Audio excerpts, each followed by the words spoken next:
लंबी सांस छोड़िए। Very good. लंबी सांस छोड़िए। हुआ या नहीं हुआ? Very good. ये हमारे सौरभ भाई हैं।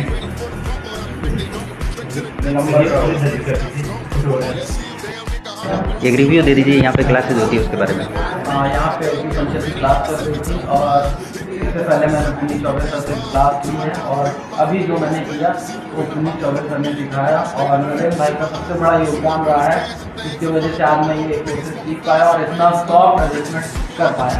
आपको बहुत बहुत धन्यवाद। मैं अब्दुल शर्मा फ्रॉम सिक्किम। तो यहाँ आकर अभी सीखने को मिल रहा है और आपसे और मेरा बॉडी को भी पूरा रिलैक्स हो गया। अभी पूरा तत्काल मेरा बॉडी का full relax and thank you.